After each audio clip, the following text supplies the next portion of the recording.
Part 1. You will hear two students talking about university clubs and societies. First, in the exam, you will have 20 seconds to look at questions 1 to 7.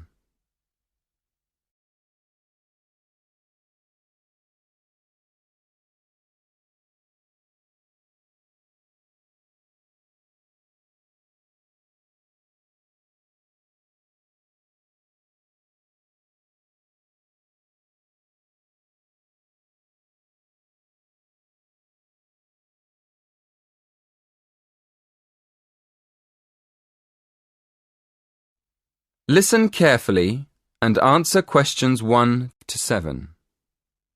Hello, are you the person to ask about joining a club? Yes, I am. What would you like to know? Well, I'm interested in several things, but I'd like to know more about the different clubs and how much they cost. I'm looking for a small club that's not too expensive. OK. Have a look at this table. You can see the names of the clubs, the fees, and the number of members.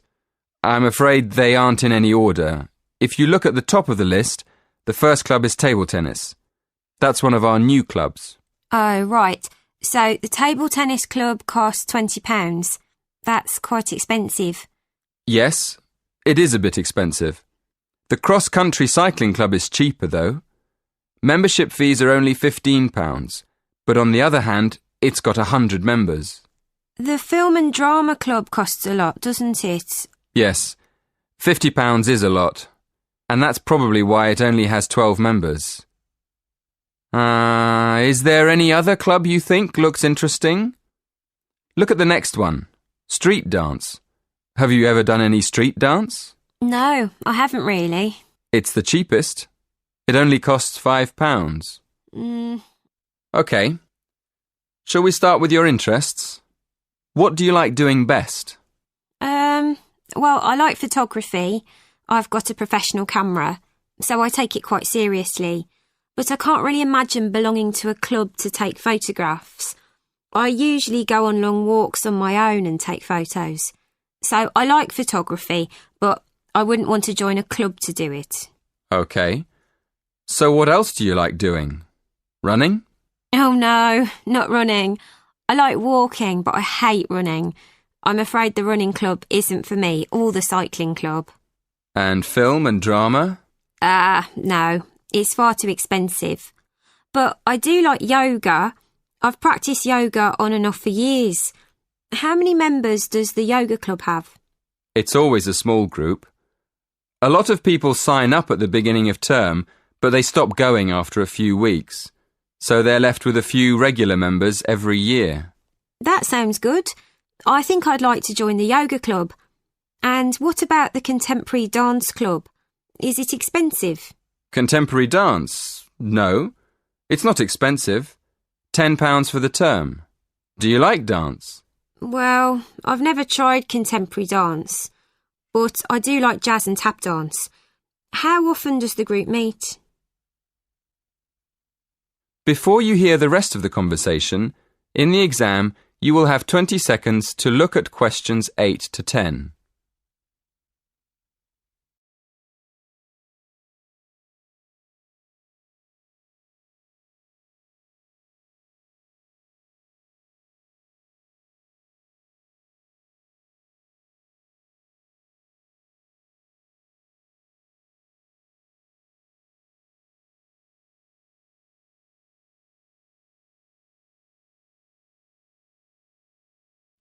Listen and answer questions 8 to 10.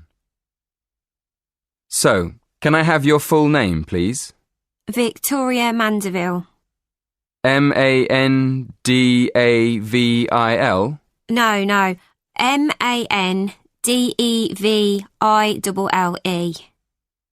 L-E. Thank you. And how old are you? 19. And your address?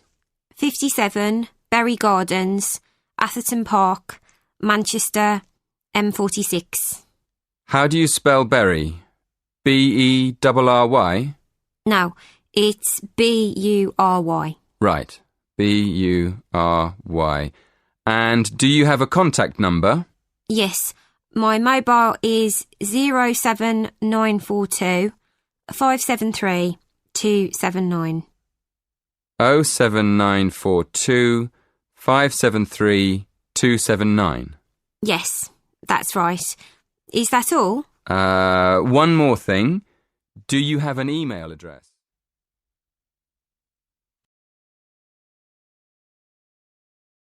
That is the end of part 1. You now have half a minute to check your answers.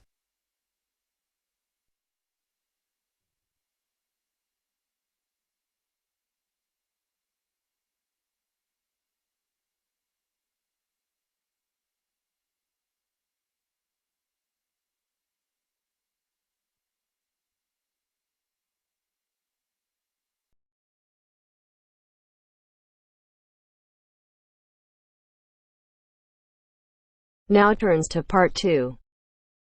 Part 2. You will hear an extract from a talk about the Scottish Highlands. First, you have 30 seconds to look at questions 11 to 18.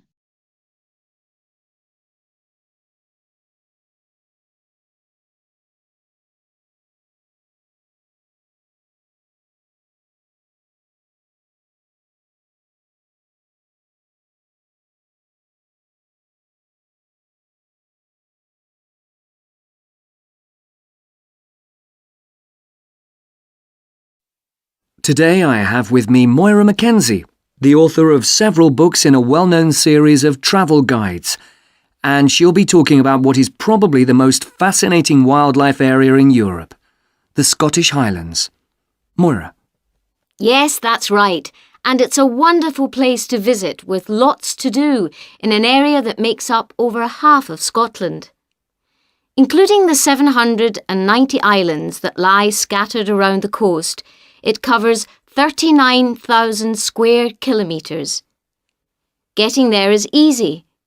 From here in Glasgow, a good starting point is Fort William on the west coast, with regular bus and rail services linking the two.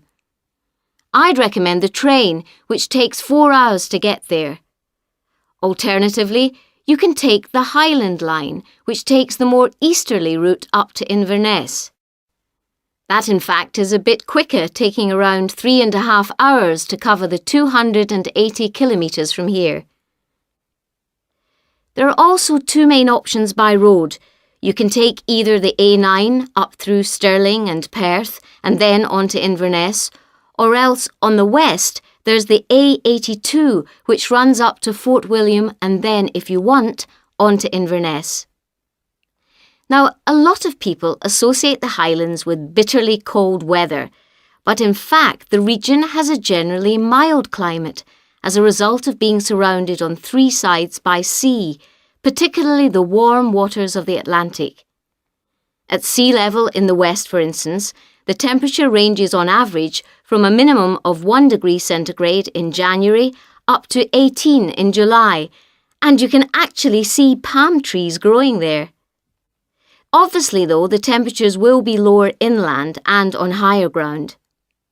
You can expect it to rain a lot too, particularly in the west, where annually as much as 2,000 millimetres regularly falls, though this helps account for the rich variety of vegetation and wildlife.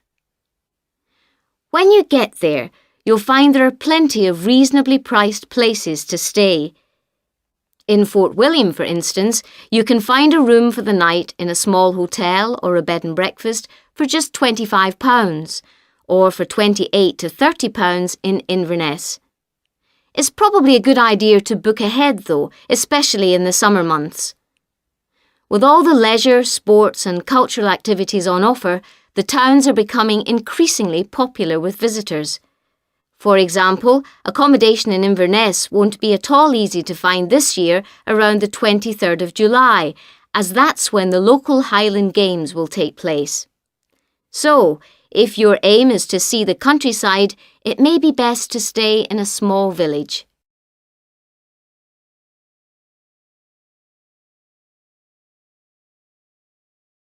Now you have some time to look at questions 19 and 20.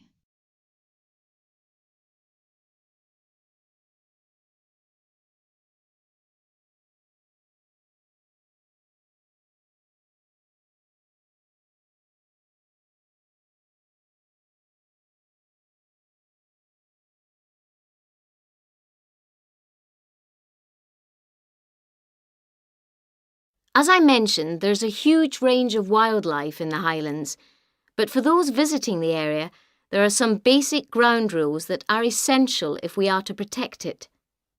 Firstly, you should make every effort not to disturb birds and animals, and one way of doing this is to blend in with your surroundings, for instance by avoiding brightly coloured garments such as orange anoraks.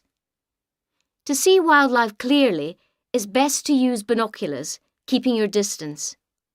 This is particularly important during the breeding season. Wherever possible, use a hide so that they are less likely to detect your presence. Surprising though it may seem, visitors are advised to use their cars where no purpose-built hides are available, as people are apparently less likely to startle animals if they stay inside their vehicles. You may even find that creatures come up close to where you're parked, in which case, wait until they've gone before you move off. It should really go without saying that it's essential to be as quiet as possible, though sadly some people need reminding of this. Oh, and one other thing. Wild animals and pets don't mix, so please leave your dog at home or at least somewhere he or she can't chase the wildlife or damage their habitat.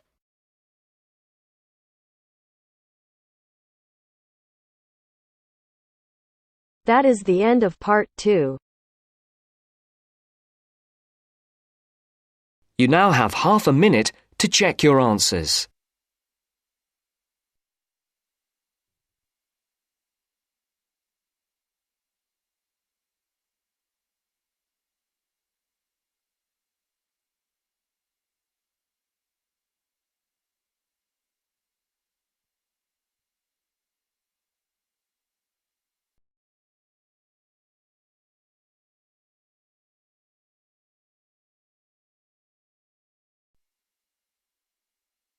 Now turns to part 3.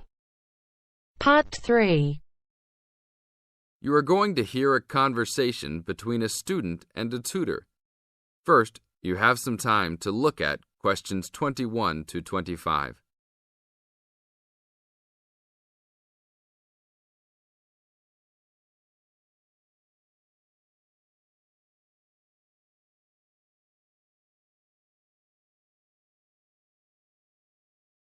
Now listen to the tape and answer questions 21 to 25. Hi, Brad. I was wondering if you have time to answer some of my questions about my upcoming test. Sure, no problem, Jeff. What is it that you're having problems on? Well, it's for my English final. We have to prepare a 5-minute speech to present in front of the whole class, including the professor, so I'm a little bit worried. Is there any specific topic, or can you do it on whatever you want? It has to have something to do with the origins of English literature. I'm thinking of doing it on Shakespeare, but I bet many other students will have the same idea. That's fine. Don't worry if others are doing the same thing. As long as you do a good job, that's all that counts. A good professor will grade all students fairly. You really think so? I suppose Shakespeare is the most famous author, so it should be fine. Besides, Shakespeare has so many works. You only have to choose a couple of them and talk about those. I guess you're right. Do you have any advice about how to prepare a speech? First, you need to select your topic. Have you done this yet? Yes, I have lots of information on Shakespeare. Good. Next, you should do a research on a specific topic. Do you have a deadline for which to turn in your speech topic? The deadline is next Tuesday. So you should have a detailed outline of what you will say by then. Do not just turn in a piece of paper saying Shakespeare on it. That will not give your professor any idea as to what you will be talking about. OK. So you think I should write out an outline of my speech? Of course! Writing your speech out in outline form is essential. No one could give a speech from scratch. Even the president must refer to his outline when giving a speech. An outline will give you a good structure to base your speech on. Now look at questions 26 to 30.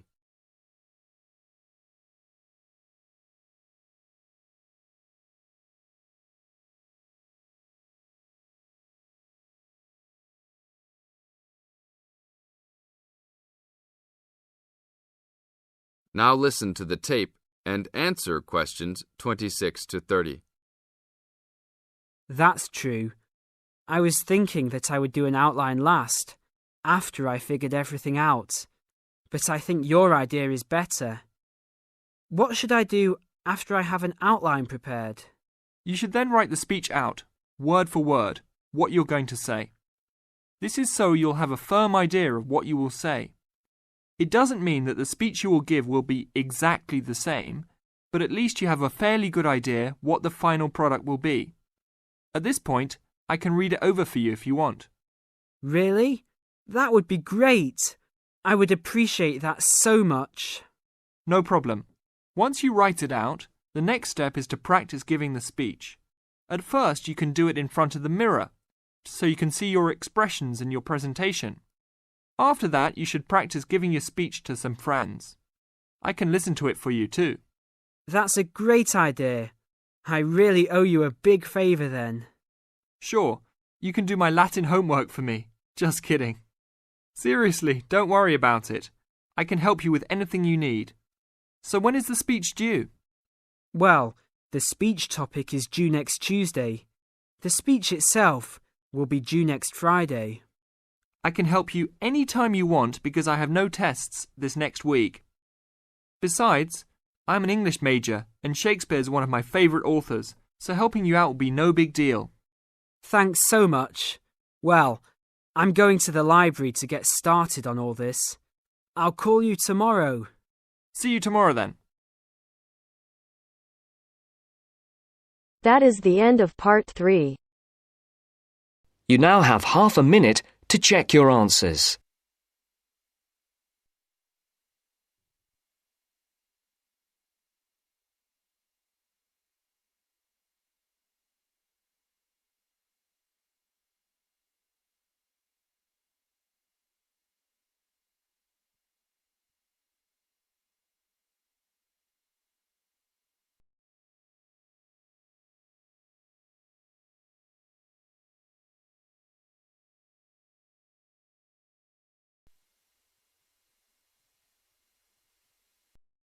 Now turns to part 4.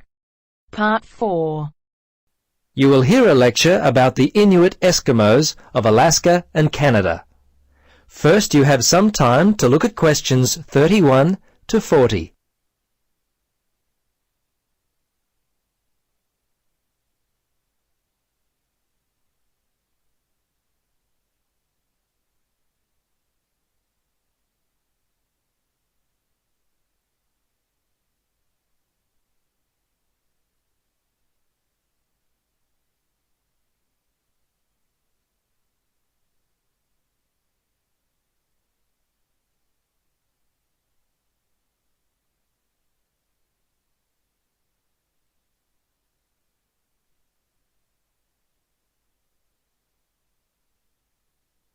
Now listen and answer questions 31 to 40.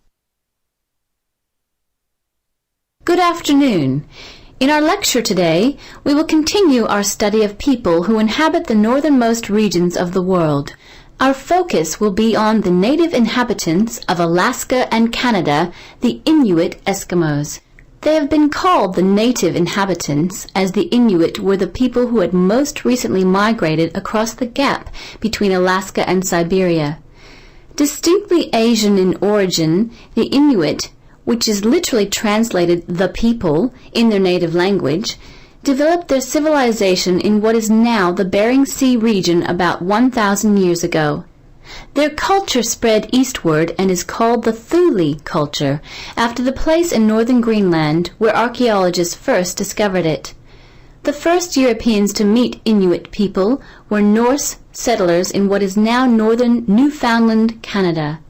These settlers lived there for a short time around 1000 AD. Approximately 500 years later, beginning in the 1500s, European whalers, fishing crews, and explorers met many Inuit along the coast of Labrador. Russians and other Europeans first met Alaskan Inuit in the 1700s. 100 years later, in the mid-1800s, whalers began to hunt in the Arctic. Some Inuit were employed by whalers and traded with them during that time. Perhaps one of the most interesting aspects of the Inuit is how they were able to survive and grow in such a harsh Arctic environment. Firstly, and not surprisingly, their homes were well adapted to the freezing conditions. They lived in predominantly two types of housing that would keep them warm. In the cold summer, they would live in tents that were made from the skin of the animals they had hunted for food, and they also traveled in boats. These were called umiaks by the natives. In the winter, they would live in houses made of sod, and when on hunting trips, they would commute by dog sled and build temporary houses made from ice. These igloos, which is the Inuit word for house, were uniquely made with a sharp blade carved out of walrus tusk. They would cut large blocks of hard-packed snow, about 3 meters wide, out of the ground. The blocks would then be used to build a 6-meter dome over a wide, shallow hole. Within 1 or 2 hours, an igloo up to 10 meters in length could be built. It was weatherproof and large enough to house an entire family.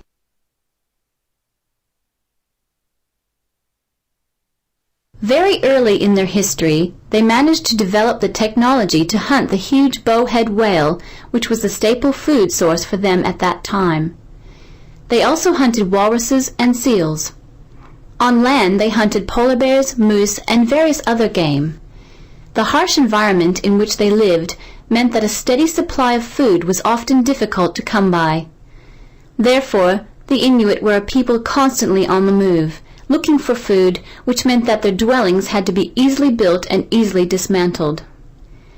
They inhabited the wide open land and, as such, moved freely around it in search of food. Today, the traditional way of life has basically ended for the Inuit. They live in wooden